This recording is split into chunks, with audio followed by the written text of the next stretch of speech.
¿Alguna vez alguno de ustedes ha oído hablar de la famosa canción del suicidio?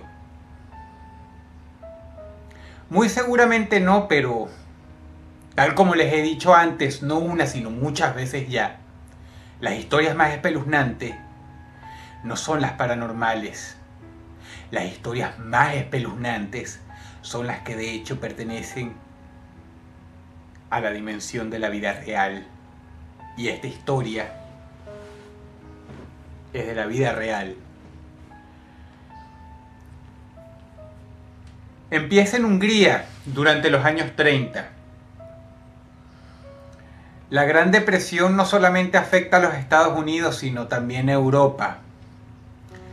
Además, se respiran climas de guerra, de lo que de hecho sería el conflicto bélico más sangriento que tendría jamás la humanidad, que el hombre tendría el disgusto de conocer. Y por si lo anterior dicho no fuera poco, pasa y resulta que allá en Europa lo veían venir con mucha anticipación. Y eso, tomado de la mano con el deslave de la clase media, el hambre, la miseria, el terror, el miedo, el pánico, hacían de la vida muy gris y muy mísera. Fue entonces cuando un compositor, de la mano de un poeta, compuso una canción. Era muy bonita. Y como en aquel entonces la competencia musical no era ni por asomo tan grande como lo es hoy, su obra en conjunto no tardó mucho en salir a la radio. Fue el principio de una serie de eventos aterradores, por no decir más. La famosa canción de este dúo, hasta entonces desconocido, ocasionó una ola de suicidios. La policía sí lo supuso porque la última pertenencia encontrada en manos de muchas de las personas que se quitaron la vida, incluso de maneras tan variopintas como tomar una navaja de afeitar y cortarse la propia garganta, era un disco al lado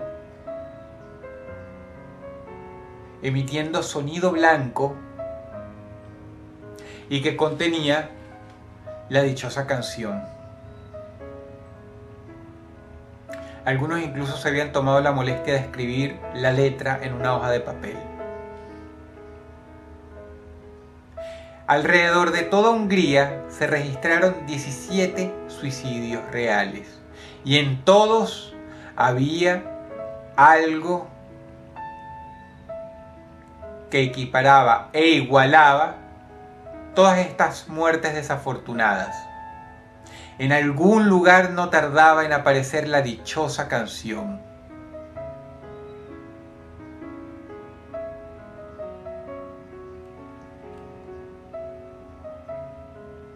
Resulta que el creador, el poeta que la escribió, el señor Rezo Ceres,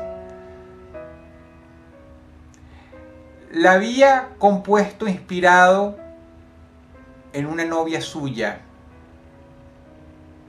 que se quitó la vida. Este evento lo marcó muy negativamente. Al menos eso cuenta la leyenda tras esta canción.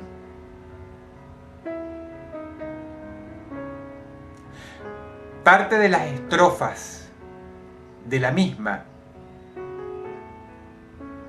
están compuestas a partir de la última carta que dejó esta mujer antes de quitarse la vida. El señor Ceres por poco se mete en problemas legales porque esta canción hacía apología al suicidio. Leamos una de las estrofas.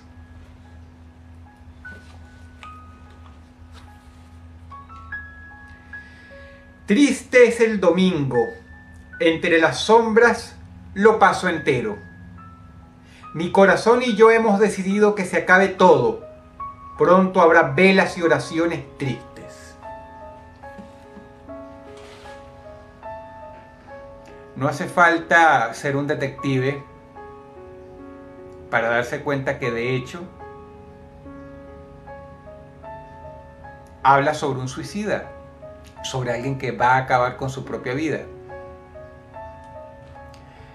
Pero hubo quizá la mala suerte de que al estallar la Segunda Guerra Mundial, Hungría ya no tenía tiempo para historias de esta naturaleza.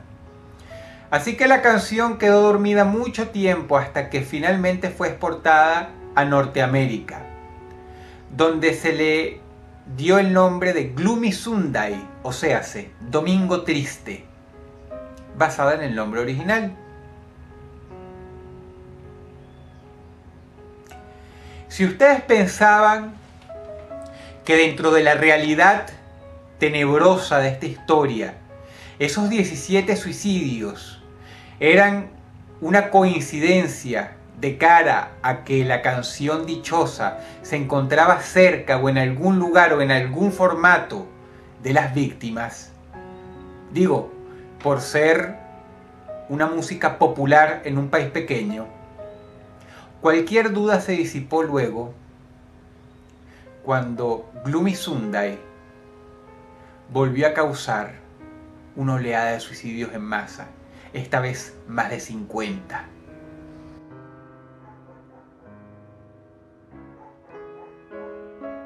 Alrededor de todos los Estados Unidos de Norteamérica. Y para que el factor aliviante de la coincidencia se siga diezmando, pasa y resulta que estas muertes ocurrieron entre los 50 y los 60. ¿Saben? Esas décadas, las más prósperas que ha visto jamás los Estados Unidos. Su bautizo como una gran superpotencia, la más dominante de todas.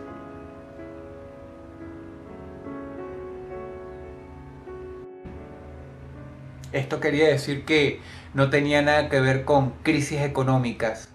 Esto quería decir que Gloomy Sunday se estaba cobrando a muy buen haber y a puño limpio sus víctimas.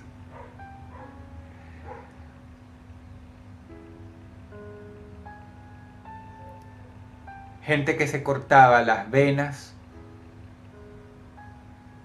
personas que se tiraban de su apartamento, o quienes sin tanto drama decidían desenrajarse la tapa de los sesos de un disparo.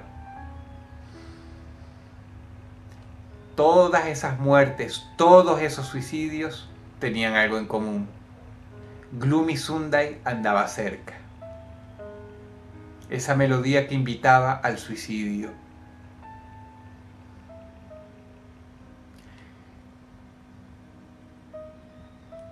Muchos psicólogos en aquel entonces recomendaron encarecidamente a las personas no escuchar esta pieza musical en una lengua que lo pudieras entender.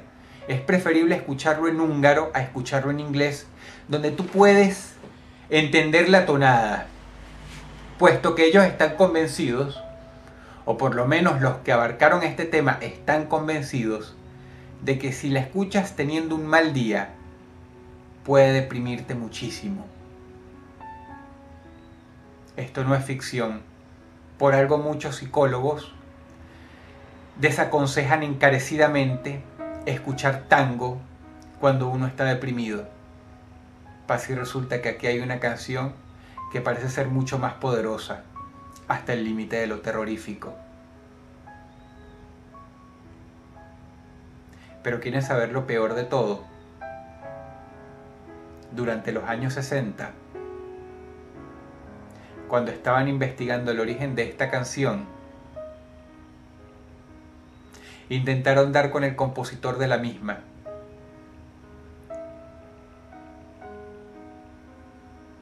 El compositor los llevó al poeta, pero lamentablemente ahí terminó todo, porque se dieron cuenta de que el señor Ceres se había suicidado hace tiempo.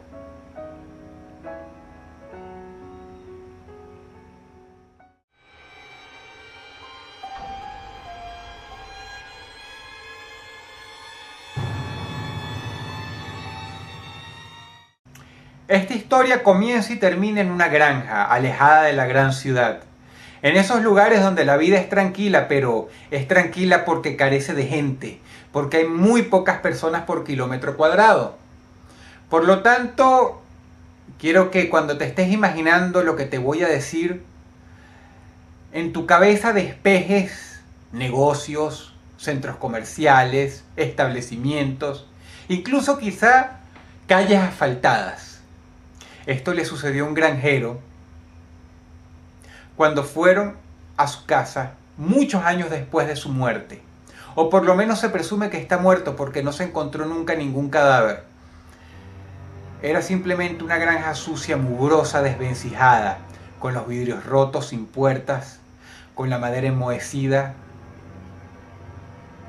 y mucho, mucho negro donde debía haber blanco.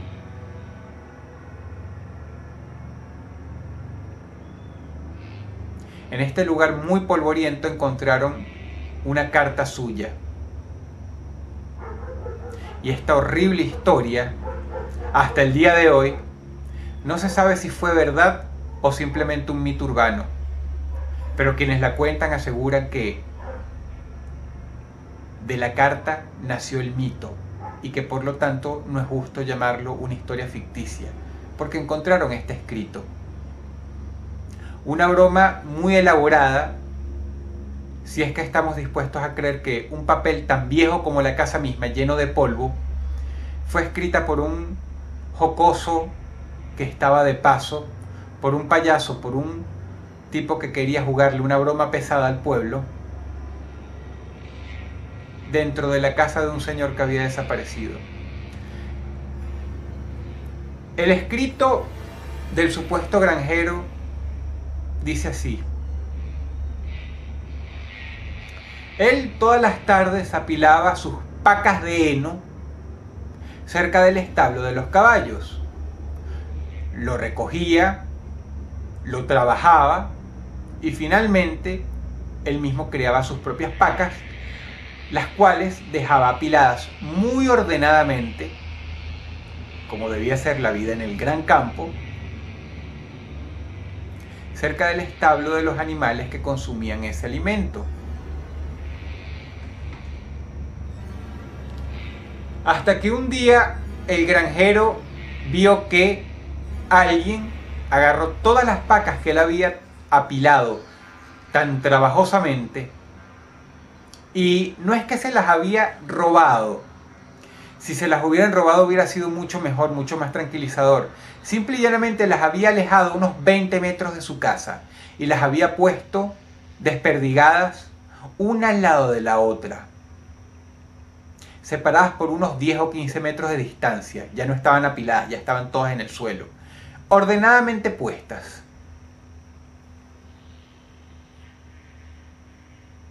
El hombre se perturbó muchísimo. Se extrañó de tal manera que la sorpresa dejó paso a la rabia, porque obviamente pensó que eran unos niños jugándole una broma bastante pesada. El hombre pateó la puerta, bajó por las escaleras, gritó y volvió a tomar sus pacas de heno trabajosamente, porque eran muy grandes, no pesadas pero sí grandes, y una por una las volvió a poner exactamente como estaban antes, cerca del establo, jurándose a sí mismo que si agarraba a esos niños, los iba a tomar de las orejas, les iba a obligar a confesar y simple y llanamente los iba a escoltar, quizá a punta de escopeta, a la casa de sus padres.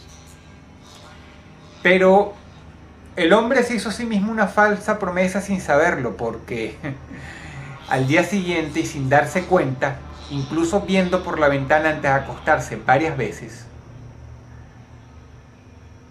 las pacas habían vuelto al mismo lugar de antes, pero con una diferencia. Esta vez estaban separadas por unos 30 metros una tras otra, desperdigadas a lo largo de su terreno, de su propiedad, y un poco más lejos que el día anterior. Bueno, El hombre obviamente pensó lo mismo, pero esta vez con mucha más ira, con mucho más coraje, porque eran unos payasos adolescentes, unos imbéciles, unos pubertos quizá, que se las habían agarrado con él. O por lo menos eso pensó. El hombre volvió a recoger sus pacas de heno y en un trabajo que le costó casi todo el día, las metió en el establo donde estaban los caballos y los cerró con candado, pensando que los niñitos no llegarían tan lejos como para romper un candado para volver a repetir la broma. Así que tratando de tranquilizarse un poco con la leche de la noche que tomó para irse a dormir, este señor cuenta en su carta que finalmente, estando tranquilo, se dio un baño y se echó.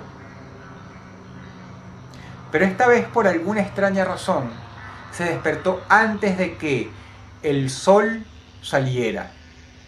Un granjero se despierta temprano, pero él se despertó más temprano. Y como su reloj biológico funcionaba perfectamente, ergo, insisto, era granjero, esto le pareció muy raro. Apenas abrió los ojos supo que algo estaba pasando. E incluso le dio miedo a su propia casa en la oscuridad. Así que tomó su lámpara, tomó su escopeta y bajó las escaleras. Caminó por el pasillo viendo la puerta. Y cuando finalmente la abrió, esperando quizá encontrarse cara a cara con los niños bromistas, no vio nada, pero sí sintió un aire muy denso. Sosteniendo la lámpara así, el hombre baja las escalerillas, empieza a caminar y ve que la puerta del establo está abierta de par en par y el candado estaba roto, apilado en el suelo, junto con las cadenas. Su corazón le empieza a latir y empieza a sentir además la alfombra de la ira arropándolo. Ira que se difumina casi de manera mágica cuando se da cuenta de que sus caballos están todos encabritados,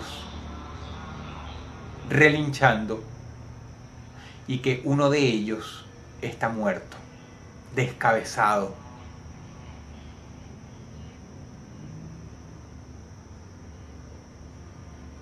Apenas se da cuenta de esto, no cuando ve el cuerpo, sino cuando la sangre, mezclada con el heno, bien pastosa, le llega a los tobillos. Su animal está muerto. Había sido masacrado de una manera terrible. ¿Y quieren saber otra cosa? ¿Ustedes se acuerdan de las pacas de heno de las que les hablé antes? Habían vuelto al lugar previo, una al lado de la otra, en un semicírculo cubriendo casi todo el perímetro de su vasta propiedad.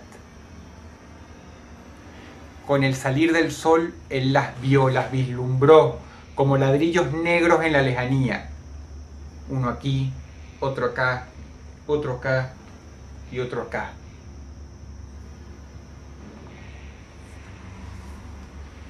El hombre casi se pone a llorar del miedo, por lo menos él no tiene problemas en admitirlo.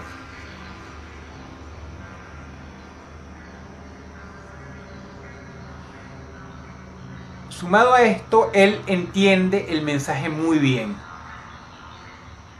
Sea quien sea que estuviera haciendo lo que anteriormente creyó que era una broma, no le gustaba que deshiciera su trabajo.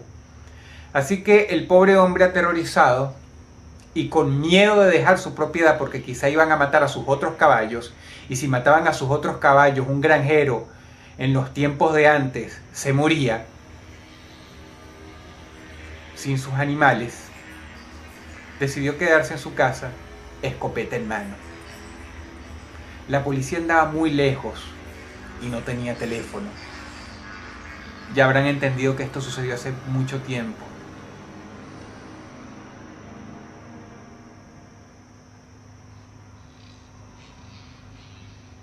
El hombre decidió con mucho coraje, a pesar del horror que sentía, quedarse despierto aquella noche con un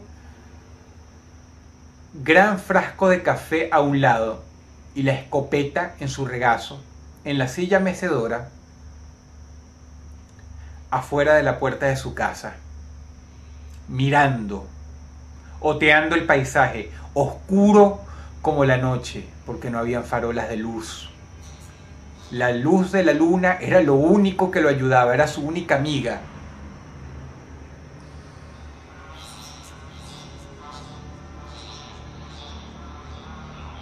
La medianoche, la 1 de la madrugada, y ese pobre tipo describe que hacía muchísimos años que no se quedaba despierto hasta tan tarde.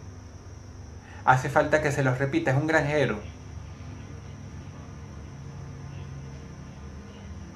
Las 2 a.m., las 3 a.m. y finalmente lo ve. Escucha cómo los arbustos se sacuden allá a lo lejos, muy a lo lejos, y nota que algo que él describe como una especie de mantis gigante, algo muy delgado y muy alto, calcula él de unos 4 metros, se asoma mirando hacia la casa. Puede ver los 2 ojillos brillando como los de un animal.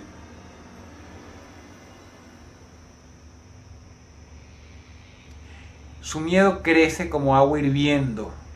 No puede aguantar más, se tiene que meter a su casa, cierra la puerta y empieza a gemir y a llorar porque golpeó muy duro esta puerta y probablemente esta cosa ya se encontraba corriendo hacia él con intenciones de despedazarlo porque simplemente lo había visto. Afortunadamente el hombre estaba equivocado. Trató de ver por las ventanas y sí, la criatura estaba allá afuera. No lo podía ver muy bien, pero describe que era delgado y que parecía una especie de animal sin piel, con los músculos al descubierto. Aún así nada es seguro porque él insiste en que no lo pudo ver con propiedad.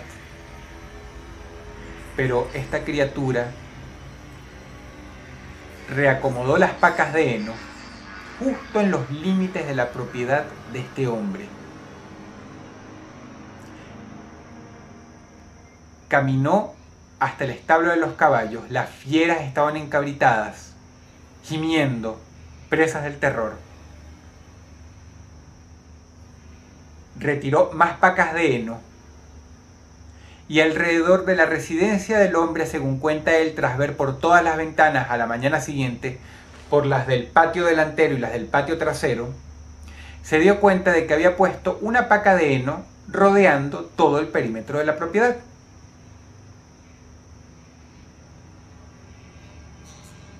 Y fue entonces como a la mañana siguiente cuando él reunió el valor de salir, quizá apoyado con alivio por sus propios animales que estaban allá en el establo, él supo que la criatura lo estaba viendo entre los arbustos. Y entonces entendió. Se había convertido en la mascota de algo horrible. El hombre hizo experimentos, por ejemplo, dejó ir a todos sus caballos, a los cerdos, a las gallinas. Se fueron corriendo.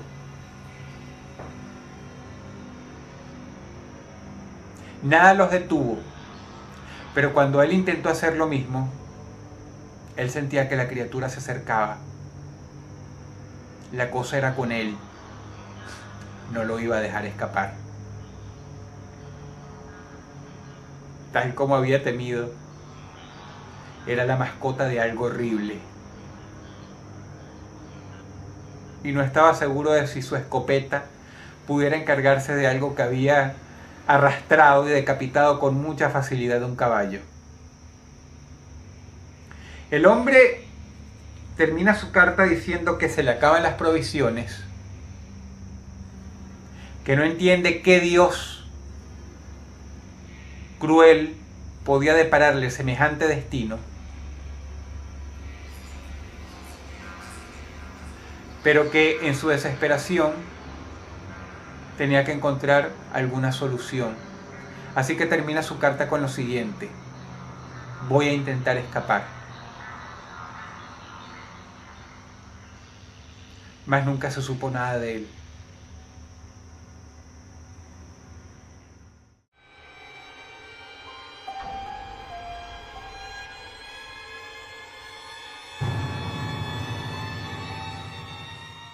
Yo estoy completamente seguro de que no hace falta rebuscar mucho para encontrar historias oscuras sobre Disney.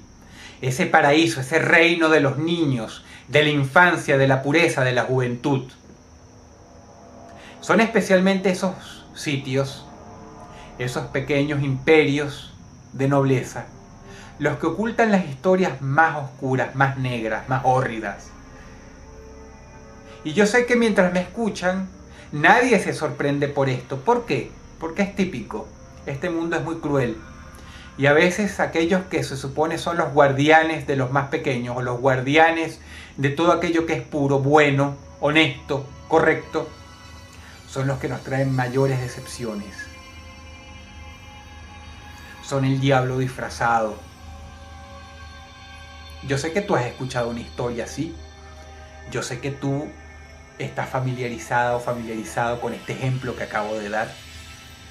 Tú sabes que la vida le juega a la gente bromas así, bromas crueles, bromas irrecuperables. Pero esta historia, a pesar de que se reporta como real y es quizá la leyenda urbana más oscura y más hórrida que tiene Disney, no es culpa de nadie más que del propio creador de la empresa, el señor Walt Disney. Leonard Maltin, un importante productor de Buena Vista, una empresa asociada a Disney, estaba creando un DVD de aniversario del ratón Mickey. Iban a reunir más de 2 horas de material inédito de la mascota por excelencia, no solamente de esta corporación, sino del mundo entero. Ustedes se podrán imaginar que la sala de los rieles y las viejas latas es ese envase redondo de aluminio donde se esconden las películas de antaño. De Disney, el lugar donde Disney guarda todas sus viejas películas, todas sus viejas creaciones, todas, desde los largometrajes hasta los cortos, debe ser un lugar muy grande, muy vasto, muy profundo. Así que habían echado mano de este sitio y habían recolectado un material. Y en uno de estos trabajos que a buena vista parecía insignificante, era el ratón Mickey de los viejos tiempos, ese que era apenas una bola sobre otra con 2 orejas, las más antiguas, con esa estética en la que él sale manejando un bote y Pedro el Malo le causa problemas. Bueno, más o menos de esa época, más antiguo todavía. Salía el personaje caminando por una ciudad monocromática que se repetía. El fondo se repetía muchas veces. Era un parquecito con una banqueta, un árbol y edificios. Y el ratón Mickey caminaba silbando. El señor Leonard Maltin calificó esto como basura, así que no hacía falta ponerlo en el DVD. Sin embargo, era una obra primeriza del maestro en persona, del señor Walt. Obviamente esto no se podía tirar. Esto había que preservarlo. Pero, ¿cuál es su sorpresa? Que cuando él mismo se toma la tarea de digitalizar todas las películas, todo este material antiguo, se da cuenta de que aquella en la que el ratoncito sale caminando y que él pensó que era un corto insignificante del maestro, no duraba 3 minutos como suponía el riel, como suponía la cinta, sino que duraba 9. al digitalizarlo en el programa de edición, apareció una larga pista en gris.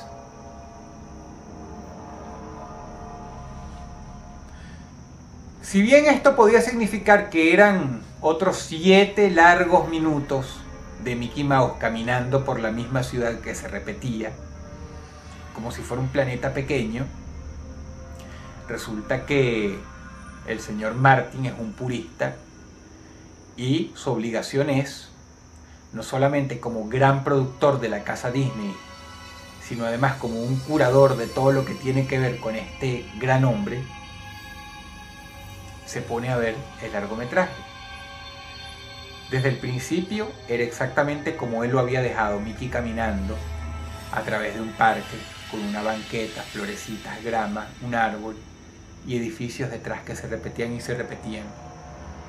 Pero lo que era una agradable y repetitiva melodía, después del tercer minuto, que es cuando él había terminado de ver la antigua película en la cinta vieja, se convertía en una serie de gritos tan horribles que el mismo hombre recuerda que tuvo que tomar el control remoto y bajar el volumen, que él bruscamente se quitó los audífonos. Gritos. No era sonido blanco, eran gritos superpuestos, como si fuera un asilo mental, como si fuera una enorme sala de torturas. Gritos. Y Mickey Mouse seguía caminando. Pero a los gritos se sumaba otra cosa extraña. Mickey Mouse empezaba a sonreír de tal manera que su boca se hacía enorme, de oreja hasta oreja. Y llegaba un punto en que esta sonrisa se hacía no solamente mórbida, sino obscena, gigantesca, asquerosa. Hasta el punto que su cabeza parecía deforme, con más boca que cráneo. Y ustedes se podrán imaginar que las animaciones en aquel entonces eran mucho más descriptivas que las de hoy. Incluso algunos dicen que eran mucho mejores, porque las de hoy son a computadora, pero en aquel entonces eran artesanales, se hacían a mano, por lo que los detalles eran mucho más ricos. Y del rostro de Mickey empezaban a emerger arrugas, arrugas, arrugas, patas de gallo alrededor de los ojos, y más arrugas, hasta que su nariz se convertía en una especie de tornillo grotesco de carne arrugada, con una asquerosa sonrisa, y como si el ratón se estuviera muriendo de manera súbita, sus ojos se hacían blancos, echándolos hacia arriba, hasta que los globos oculares desaparecían y quedaban huecos, negros. La sonrisa se mantenía, las arrugas también, los gritos de fondo. Mickey no tenía ojos y seguía caminando. El señor Martin supone que en ese momento su rostro debió haber sido una mueca incomprensible de disgusto. Su mente estaba en blanco y su corazón latía a 1000 por hora. Estaba aterrorizado, porque además el escenario en el que estaba Mickey se empezaba a desfigurar. El árbol ahora estaba completamente marchito, como si hubiera sido quemado, y la banqueta del parque volaba alrededor de toda la hoja de animación. Los ángulos se hacían imposibles. Los edificios estaban completamente quemados, pero no quemados como en Disney con llamas alegres, con sonrisas y ojitos, no. Estaban en ruinas. Y gritos. Y aquel personaje horrible y casi irreconocible caminando ahí. El señor Martin paró la cinta. Iban por el minuto 7:50. Todavía quedaba 1 minuto entero con 10 segundos. Se levantó, se disgustó mucho. No podía explicarlo. y llamó a su asistente de confianza. Él, como una persona madura y muy adulta, ya mayor, decidió que no tenía que seguir viendo. Pero su asistente vio el largometraje, con la diferencia de que él sí lo vio completo a los 9 minutos. No se sabe qué pasó después, pero Leonard Maltin prohibió terminantemente la difusión de esta obra. Se apropió de la lata con la cinta original, no se sabe dónde está. Y de las copias digitales no queda nada. Se dicen que han despedido a varios empleados de Disney, no solamente porque uno una vez trató de distribuir esta animación como algo raro. Se dice por ahí, quizá para desacreditar a este empleado, que intentó venderlo en eBay.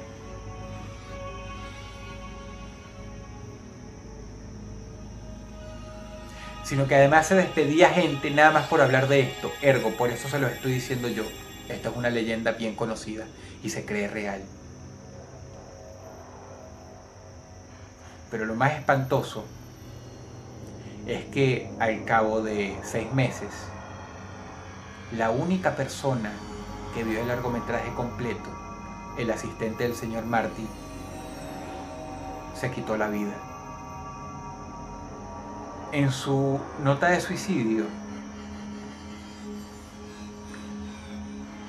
él citó que se arrepentía profundamente de haber visto el largometraje completo y cerró su carta con una línea: los desastres que están por venir, puntos suspensivos.